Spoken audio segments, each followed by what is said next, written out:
में जब दिया लगाओ और मंदिर में जब दीप प्रज्वलित करो,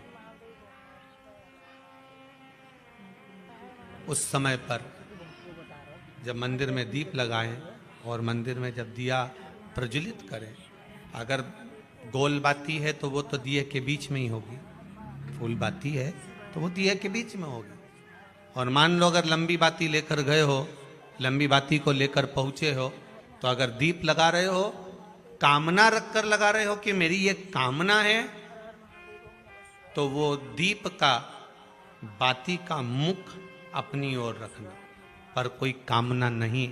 हम भगवान को केवल इसलिए रिझा रहे हैं कि मेरा भोलेनाथ मेरा भंडार भरे और मेरे घर में सुख समृद्धि दे। तो दीप की बाती का मुख भगवान की ओर होना चाहिए कि हमने तेरे भरोसे पर छोड़ दिया। अब हम किसी से नहीं पूछेंगे कि हमें क्या करना है, ये दीप की जो बाती का मुख है वो आपकी ओर है। अर्थात मेरा जो जीवन है, मेरा जो संपूर्ण परिवार है, मेरा जो कुटुंब है, मेरा जो कबीला है, मैं जिस घर में निवास करती हूं, मैं जिस घर में रहता हूं, उस घर का संपूर्ण कारभार सब तुम्हारे भरोसे पर है। तो बाती का मुख कहां हो गया? भगवान की ओर हो गया। बाती का मुख फिर भगवान की ओर। पर ज्यादातर लोग दिया जो लगाते हैं ना, वो अपनी ओर बाती करके ही लगाते हैं। मतलब इनकी कामना चलती ही रहती है 24 घंटे। कुछ कुछ कामनाएं इनकी जागरूक रहती है, इनकी कामनाएं निरंतर रहती है। पर उस बाती में जब आप अपना संपूर्ण परिवार, संपूर्ण अपने परिवार का दुकान हो, धंधा हो, व्यापार हो, व्यवसाय हो, चाहे आप जितना भी कार्य कर रहे हो, फैक्ट्रियां चला रहे हो, वो सब अपने भगवान के भरोसे पर दे दिया, भगवान की ओर दे दिया। तो इसका मतलब ये नहीं है कि बाती का मुख भगवान की ओर हो तो तुम भगवान के बिल्कुल करीब में ही बाती का मुख कर लगा दो और भगवान को मालूम पड़े चोट लग जाए, ऐसा भी नहीं। जब भी दिया लगता है, आप बहुत ध्यान देना महाराज, अगर भगवान जिस स्थान पर बैठे हुए हैं, अगर दिया हमको रखना है, भगवान जहां विराजमान है, दीप जब भी रखा जाता है भगवान के सामने, तो अपन जहां विराजमान है उससे भगवान और अपने बीच में कम से कम 2 बीता की दूरी तो होना ही चाहिए, जिससे भगवान को भी चोट ना लगे, भगवान को भी घात ना लगे।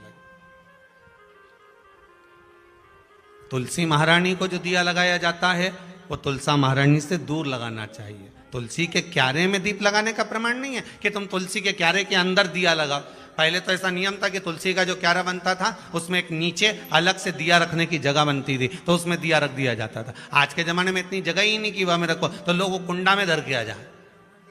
अब वो कुंडी में रख के आए, मालूम पड़े तुलसी महारानी का पत्ता मुरझा जाता है, तुलसा महारानी भी ऐसी मूर्छित हो जाती है, तुलसा महारानी भी चारों तरफ से वो दिए की लो से जल जाती है। ऐसा दीप लगाने का कोई फायदा नहीं, ऐसे दीप की कोई महत्वता नहीं है। किसी को कष्ट देकर, किसी को परेशान कर कर, देवता हो चाहे आप हो, आप किसी को कष्ट देकर, किसी को परेशान कर कर अगर भजन कर रहे हो तो उसका कोई सुख नहीं है हमारा, उसका कोई आनंद नहीं है। किसी को भी कष्ट देकर अगर आपने भजन भी किया, यज्ञ भी करा, दान भी करा, पुण्य भी करा, सत्कर्म भी करा, भजन भी करा, उसका कोई तत्व नहीं। शाम को 4 बजे से लेकर 7 बजे के बीच में शंकर और पार्वती के भ्रमण का समय रहता है। मेरे देवाधिदेव महादेव और माता पार्वती के भ्रमण का समय, भगवान शंकर पार्वती घूमने को निकले।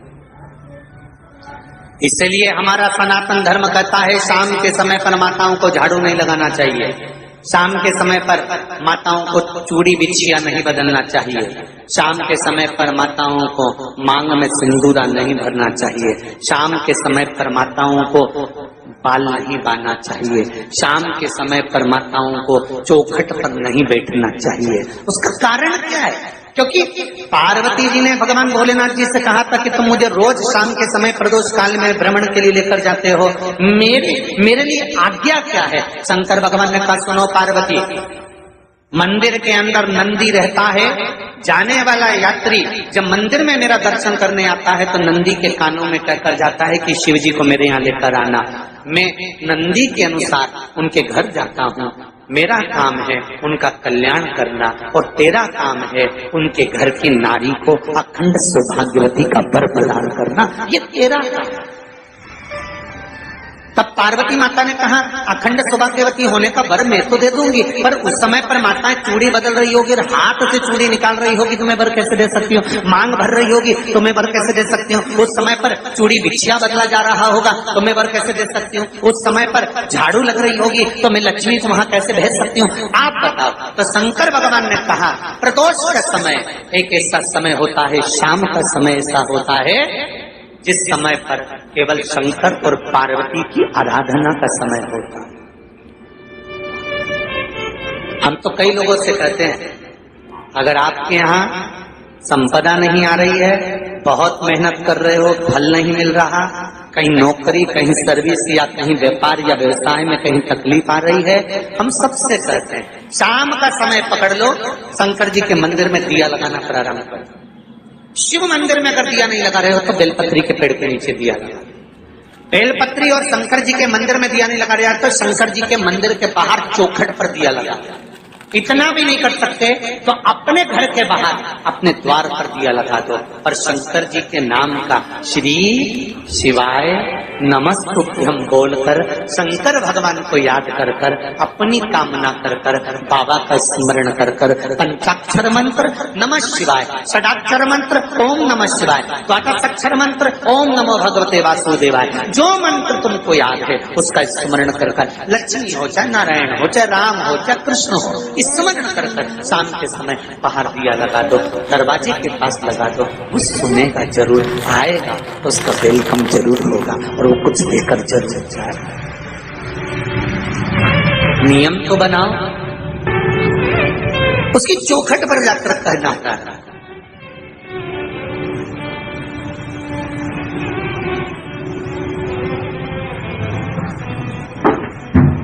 बृहस्पति महाराज ने कहा कि शाम का समय जो प्रदोष का समय होता है उस समय पर इंद्रदेव तुम शंकर जी की आराधना करो।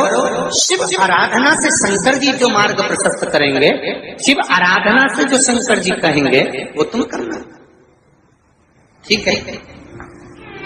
आराधना करी बाबा भोलेनाथ जी,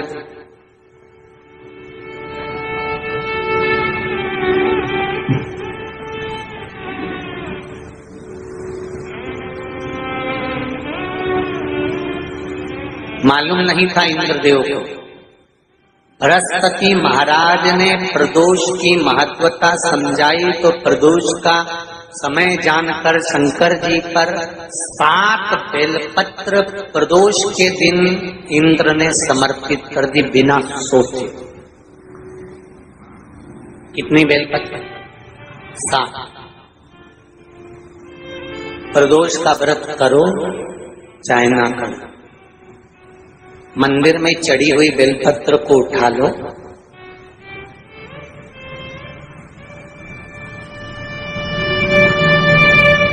बेलपत्र का ब्रह्म कमल बना लो,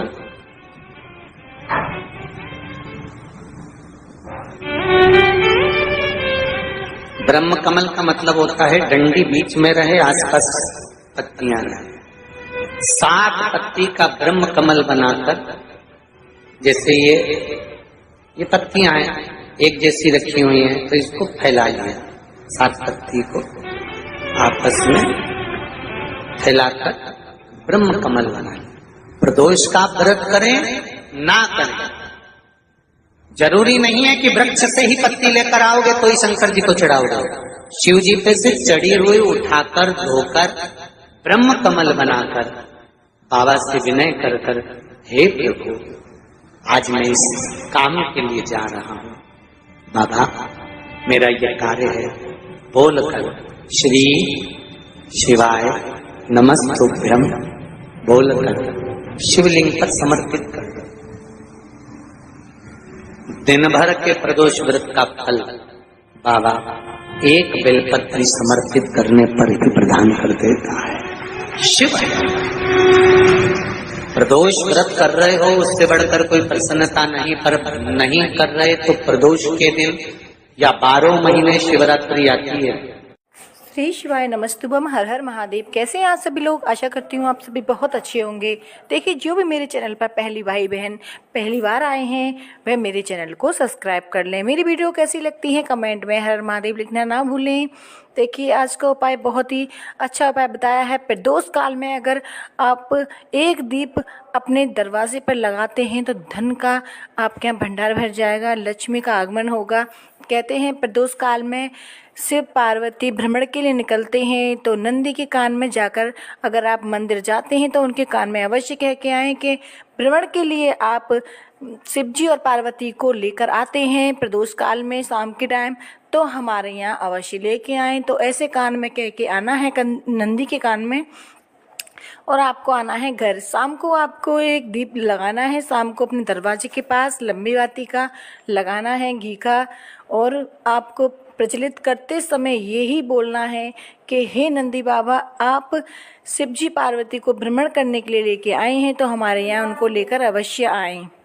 पृथ्वी पर प्रदोष काल में शिवरात्रि में एकादशी पर शिव पार्वती पृथ्वी पर भ्रमण के लिए आते हैं, तो इसलिए आपको दरवाजे पर एक घी का दीपक अवश्य ही लगाना चाहिए।